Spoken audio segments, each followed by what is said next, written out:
ইয়ামিন আকাশ ছুঁয়ে উঠতে থাকলো, বহুদূর উঠতে থাকলো এবং এক সময় ফিলিস্তিনিতে পৌঁছালো। ইয়ামিনকে দেখা মাত্রই ইসরায়েলি ড্রোনগুলো আক্রমণ করতে থাকলো। ইসরায়েলি সৈন্যরা আবারও বর্বর হামলা চালিয়েছে গাজা উপত্যকায়। নিহত হয়েছে বহু ফিলিস্তিনি, যাদের মধ্যে নারী ও শিশুর সংখ্যাই বেশি। আতর্কিত এই হামলায় রাফায় একদিনই 400 মানুষ মারা গেছে। পুরো পৃথিবীতেই এর তীব্র নিন্দা জানাচ্ছে, কিন্তু মুসলিম আরব দেশগুলো বরাবর মতো এখনো চুপ রয়েছে, কেউ কিছুই করতে পারছে না। হে আল্লাহ, হে পরওয়ারদিগার, তুমি আমাদের রক্ষা করো। আমার ছোট ছোট সন্তানরা শহীদ হয়ে যাচ্ছে মালিক, আমাদের এই ফরিয়াদ আপনি শুনুন। হে আল্লাহ, আপনি আমাদের সহায় হন। সাম্মা, ইসরায়েল কেন এভাবে ফিলিস্তিনিদের উপরে হামলা চালাচ্ছে?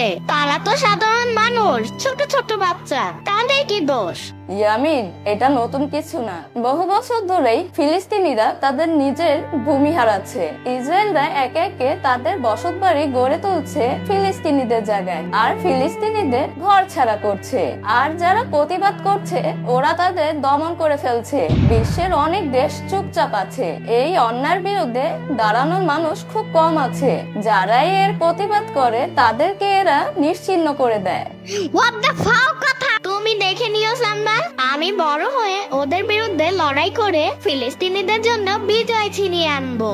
সেদিন রাতে ইয়ামিনের আর ঘুম হলো না। সারা রাত সে ভাবে কিভাবে সে সাহায্য করতে পারে। হে আল্লাহ, আপনি আমাকে এমন কোন পাওয়ার দিন যাতে আমি ফিলিস্তিনি মানুষদের সাহায্য করতে পারি। আমিন।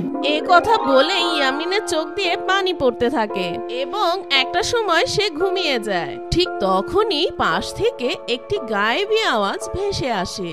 ইয়ামিন, আল্লাহ তাআলা তোমার মনের আশা পূরণ করেছেন। তুমি অসহায় মানুষদের সাহায্য করতে চাও, তাই তুমি আগামীকাল ঘুম থেকে ওঠার পর তোমাদের বাড়ি থেকে দূরে একটা বটগাছের কাছে যাবা। আল্লাহ তাআলা তোমার সহায় হন। পরদিন সকালে ইয়ামিন ঘুম থেকে উঠে আর উঠে গান গাইতে থাকে।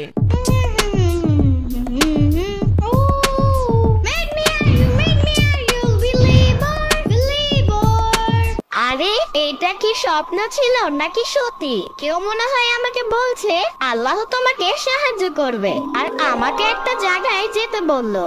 দেখি তো সেখানে গিয়ে। পানির নিচে ডলফিনটা তো জঙ্গলের মতন, হে যাবে জঙ্গলের মতন। পানির নিচে ডলফিনটা তো জঙ্গলের মতন, হে যাবে জঙ্গলের মতন।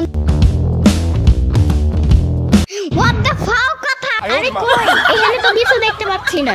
অবাক করা ব্যাপার এই যে ইয়ামিন হঠাৎ মাটির নিচে লুকানো এক অদ্ভুত আলো রশ্মি দেখতে পেল। আরে, এটা আবার কি? ইয়ামিন, ভয় পেও না, তুমি এই আলোটা স্পর্শ করো, তোমার জন্য একটা সুন্দর পুরস্কার আছে। কেমনে চিনবো? কি করছো তোমরা? তাহলে তোমাকেও আমার এই ললিপপটা নিতে হবে। কিন্তু আমি ললিপপ দিয়ে কি করব? আমার তা না নিলে তোমাদেরটাও নেব না। আচ্ছা ইয়ামিন, দাও। এরপর ইয়ামিন ওই আলোটা স্পর্শ করে, আর ইয়ামিন স্পর্শ করতেই তার শরীরে সেই আলোটা ঢুকে যায়। মুহূর্তেই তার চোখে ঝলকানি হয়, শরীরে প্রচন্ড শক্তি অনুভব করলো সে। হে আল্লাহ, এটা কি হলো আমার সাথে? আরে মর জ্বালা, পোলাপাইন কিডন্যাপ করতে দেখি আর বাড়ি বাড়ি যাওন লাগবো না। আরে এখানে দেখি একখান নাদুস নদুস বাচ্চা খারাইয়া রইছে। ওই পোলা, যাবানি আমার লগে? তোমারে মজা খাও মনে, চলো। বাট আমাদের বাসায় তো রিক্সা দিয়েই যাওয়া যায়, গাড়ি লাগে নাকি? আরে সাম্বা টাম্বাদের বাসায় নিমু, এটা কে কইলো তোমারে? তোমারে লইয়া যামু আমাকে আড্ডা খানায়, তোমারে কিডন্যাপ করমু, বুঝছো? তখনই এসে ছেলেটা ইয়ামিনকে ধরে ফেলে। আমার চুল উঠে যাবে না? দূর, আমি যাবই না। এরপর ইয়ামিন ওই ছেলে ধরাটাকে একটা ঘুষি মারে, আর ছেলে ধরাটা ঘুষি খেয়ে আকাশের উপরে উড়ে যায়। এরপর ইয়ামিন বুঝতে পারলো এখন সে উঠতেও পারছে। ইয়াহু! আল্লাহ তাআলার অশেষ রহমতে আমি উঠতে পারছি। আমার শরীরে অনেক শক্তি এসে গেছে। ইয়াহু! এরপর ইয়ামিন বিভিন্ন জায়গায় উঠতে থাকে আর বিভিন্ন দৃশ্য দেখতে পায়। এত বড় গাছ, এত পানি, এত ঘাস, এত হাঁস, এত মুরগি, এত বাতাস। সুন্দরী, তোমার কাছে যা আছে সবকিছু দিয়ে দাও, না হলে তোমাকে এমন জায়গায় পাঠাবো যেখানে আছে শুধু কাঞ্চি আর কাঞ্চি। ইয়ামিন উঠতে উঠতে দেখবে আরে এটা সাম্বা না, ওরা তো সাম্বাকে চিন্তাই করছে। আমার এখনই কিছু একটা করতে হবে।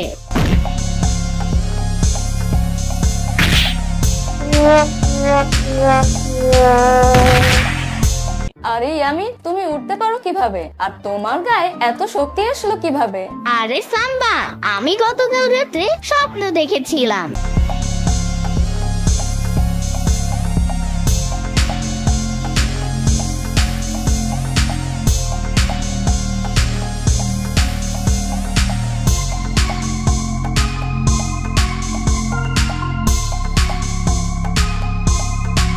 আরে ইয়ামিন, আল্লাহ তাআলা তোমার দোয়া কবুল করছে। চলো এই খুশির সংবাদটা আমরা এখনই বাসায় গিয়ে দিয়ে আসি। ঠিক আছে চলো।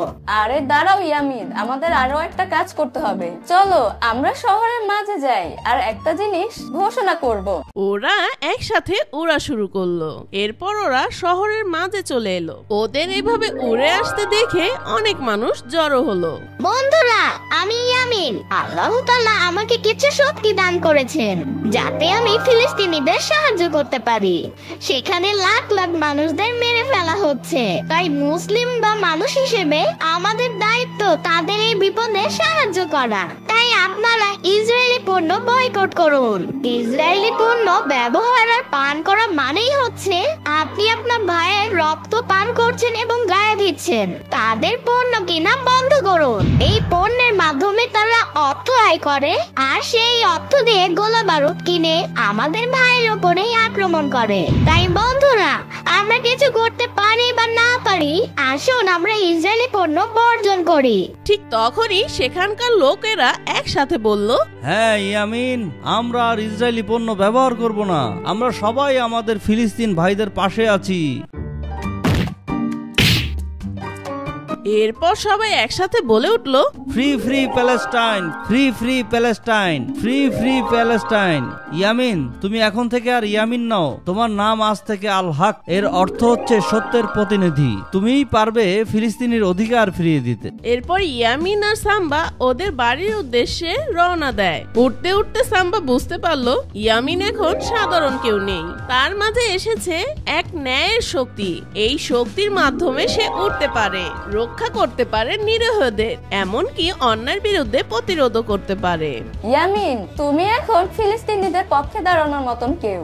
ন্যায়ের পক্ষে লড়ো তুমি। তোমার হাতে এসেছে আলোর শক্তি। আম্মু, আমাকে যাওয়ার অনুমতি দাও তুমি। আমি ফিলিস্তিনিদের সাহায্য করতে যাচ্ছি। আমার জন্য দোয়া করবে আম্মু। আমি ফিলিস্তিনিদের জন্য শহীদ হলেও আমার কোনো দুঃখ নেই। আরে ইয়ামিন, তোমার কি হয়েছে? এত পাটনা পাটনা কথা বলছো কেন? তুমি তো এখন অনেক ছোট।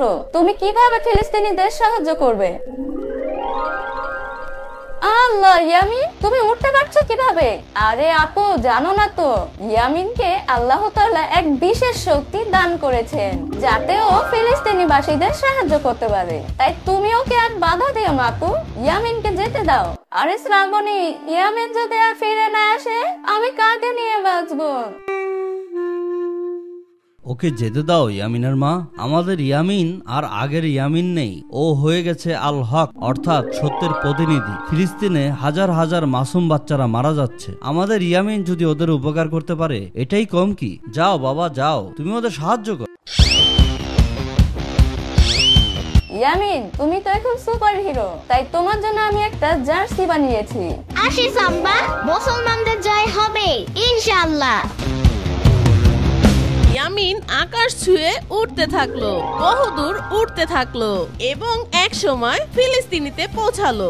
ইয়ামিনকে দেখা মাত্রই ইসরায়েলি ড্রোনগুলো আক্রমণ করতে থাকলো, কিন্তু ইয়ামিন গুলি চালিয়ে ড্রোনগুলোকে আকাশেই ধ্বংস করে দিল।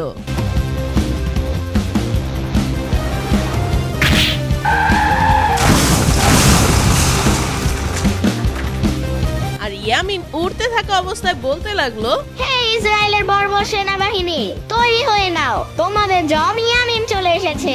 আল্লাহ তাআলা আমাদের ইসলামের সহায় হন।